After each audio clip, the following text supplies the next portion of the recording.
This is really nice. I'll take a piece of those. I don't want a big one like that. Okay, come on around. Cut it in half. I guess water, Water, you want ice in it? please. Yes, ma'am. We're gonna dine in style. This lady's lunch is all love for 5 friends whose lives are stitched together like a comfortable quilt that you just can't let go, or that best friend you can always depend on.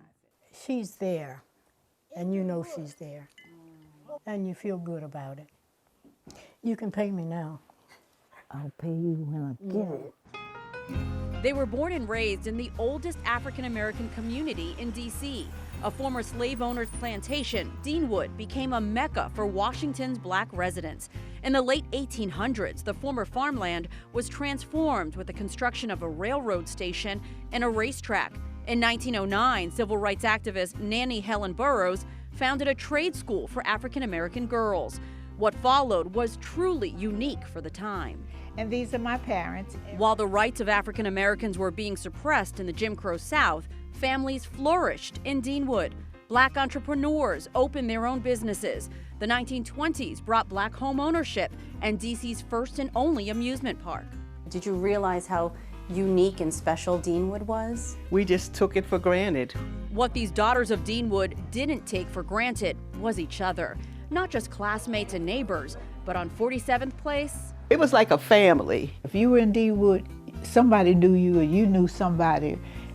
They were just no strangers. they shared proms, weddings, 'Cause I was the last one to get married. and celebrated careers. This is me right here. I was working for DC Department of Recreation. I went to the United States Navy. I actually went there because I saw a movie called Skirts Ahoy with Esther Williams. She looked gorgeous in her uniform. Continuing the legacy of black success they saw around them.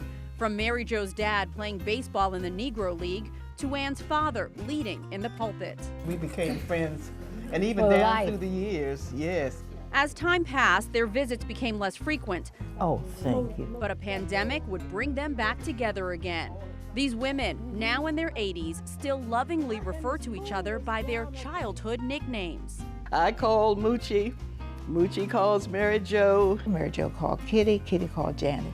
Now we're all on the phone. And those phone calls turned into hours-long lunch dates. We ask, Lord, that you bless it to our use for the nourishment of our bodies.